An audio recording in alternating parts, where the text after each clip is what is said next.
Hey, now it's the Rob from 106.1 KISS FM here with my broadcast colleague. Hey, it's Eric Cornish with WKDQ. That is my name, Eric Cornish. And we are here with another edition of the Enhancement Talent. I feel like there's not a whole lot of news this weekend really worth talking about, so we came up with another topic to talk about here. I like when we do topics too. We're going to focus this time on wrestling books.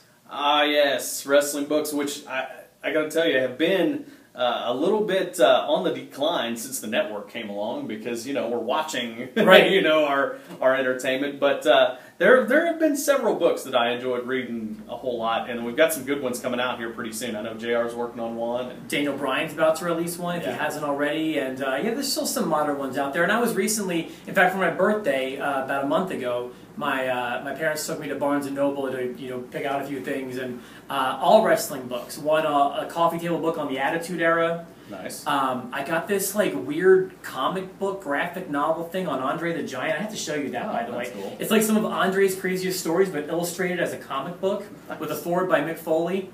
Huh. And yeah, you'll have to. I've never even heard of it. I'll have to show it to you, and some other good ones too. You want to get things started here? I feel like there was a beginning. Yeah, there definitely was. I think, and I think you're probably thinking the same thing I am, and that's Mick Foley. Right. I mean, there were wrestling books before Mick, but that's what started the craze. Have a Nice Day, I want to say 1999 or 2000, that book came out, and it changed the game completely. It totally set the standard because, because it was so good, and I'll go ahead and say that one still is at the top of my list for wrestling books. I'd put that as number one. It is so good, and you can read books that are just put together because somebody needed to have a book, right? Like The Rock. I feel like The Rock was at the height of his popularity, but he didn't have too much of his past or in the wrestling business to talk about when he put it out. It was just he was hot, and anything with The Rock's name on it was going to sell. That book was a mess. So you have your Ghost Rider there, and talking about The Rock, whatever. But when Mick Foley decided he was going to sit down and he was going to handwrite his own, he hand wrote that book, and ended up putting it out. It was gold, and there's just something about his personality that made it so good. It's safe to say that without Have a Nice Day, there wouldn't be at least half of the wrestling books on the market today. Yeah. It became a New York Times bestseller. That had to be a first time that ever happened.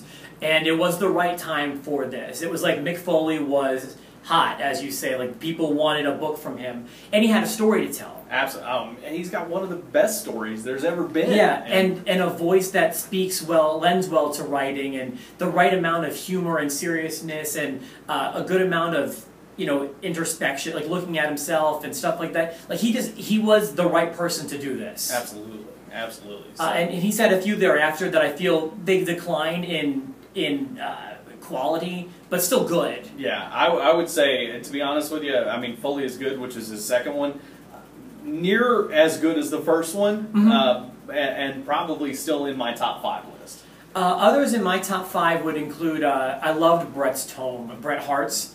It was a huge book, a really long book. It was. But he also had a good story to tell, and he wasn't sort of bound by any companies. Like, people were just interested in his straight story. He wasn't afraid to talk crap about somebody, and anytime, one thing that was great about Bret's book was anytime he mentioned a wrestler, even casually, he put a little snippet as what he thought about that person.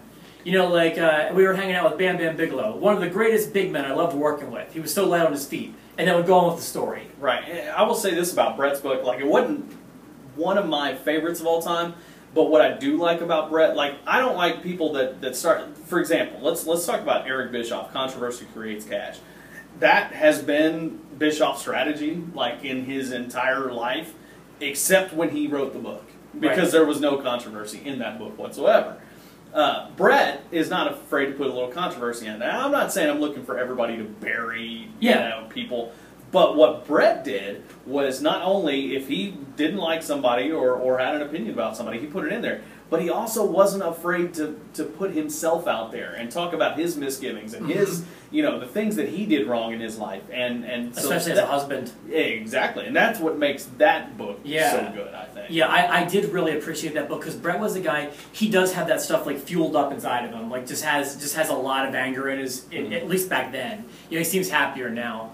Other great books. Did you ever read Dynamite Kids? I didn't, but that sounds like a good one. Yeah, Dynamite Kid, another angry guy, but totally. was around in a fun time for wrestling. And then, like, when he got his injury in his back, he was very resentful, and the book takes a change in tone there.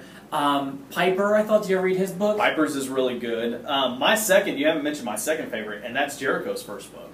Oh, I did. I've read that recently. Yeah, Lion's Tale. That is, that's probably second to Mick's first book for me. Yeah, Jericho, he's got another good voice for writing, and like I feel like he wrote the whole thing. Like that, I like that out of the book. Yeah. I feel like I can tell when someone's You can hear his ghostwriter voice takes. in it, yeah, and you can feel like I feel like I can tell when someone's ghostwriter takes over.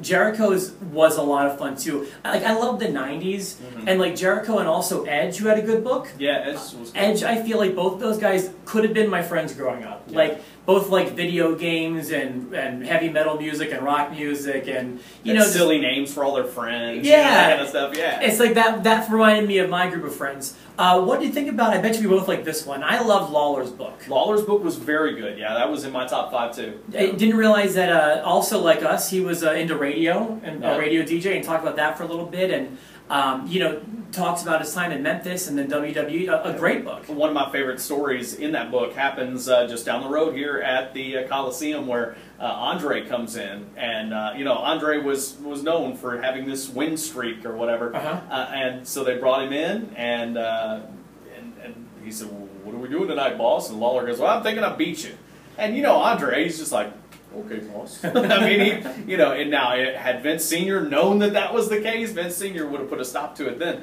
So, but of course, you know, Lawler knows business. He knows how to do business, and so he brought every guy in the locker room to take Andre down, and Lawler ends up getting the win.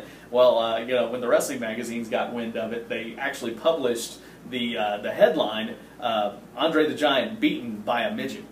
And they called Lawler a midget, and but that actually happened right here in the Coliseum, a couple blocks away. Yeah. So I thought that's a really good story in that book. I've got 2 books right now that I'm in the process of reading, and I haven't gotten really into them yet. But Shawn Michaels has a new book out. His first book was okay. I read Heartbreak and Triumph. That was decent. Yeah. His new one, it kind of visits his spirituality and how it relates to the wrestling business. And I'm only a couple chapters into that. That's actually pretty good so far. I'm kind of digging that. He talks about leading up to his retirement, the matches with The Undertaker, things like that. And then, you know, he kind of throws in where his spirituality came from. And then the other one is Jericho's new one, Best in the World and What I Had No Idea. I've got that book, haven't even opened it yet, so I'm looking forward to that. I'm about to crack open Hardcore Holly's book. I believe you read Great book. that. I've read that. Awesome book. I'll give you another one that's kind of out there. That you wouldn't expect to be good, it really was. Gary Michael Capetta's got a book out. Read it. Oh, have you? Mm-hmm. I love it. What's that one called? Man, I can't. It's older though. I read it in like 2004. Yeah, that's a good one because he's been around too as one of the announcers. He was one of the main announcers in WCW for a long time. Which reminds me, Heenan has 2 good books out. Yes. If you want to learn about some wrestlers from yesteryear and the way that they lived and died, Tributes by Dave Meltzer is a wonder. It's just like his obituary issues, which are like his biggest ones, and they just like kind of take the text and put it into book form. What are some other must-reads for wrestling fans? You know, not autobiographical, but a book like that I really, really like, and it's one of those ECW presses, not the ECW in Philly, but they're the ones that make all those books. Is The Death of WCW by R.D. Reynolds. Awesome. And the WrestleCrap and guys. they've redone them. They've redone that book recently, so I'd like to go back and get a new copy to see what they've added. I have a signed copy of that book. Very cool. They also have one called WrestleCrap, The Worst in Wrestling is Here, which has some of like the goofiest gimmicks in all of wrestling. Those guys are funny. I like those guys a lot. Yeah, so if you've got a book that you love that we didn't mention, please let us know. And if you're out there and you're a wrestler who's written a book and you want to come on the show, let us know too, because we'd love to have you. Absolutely. Our emails are available right here at the bottom. And let us know what your favorite wrestling books are, some must-read for wrestling fans. Can you believe this? In the last 2 episodes, we've revealed that wrestling fans not only know women, but we also know how to read.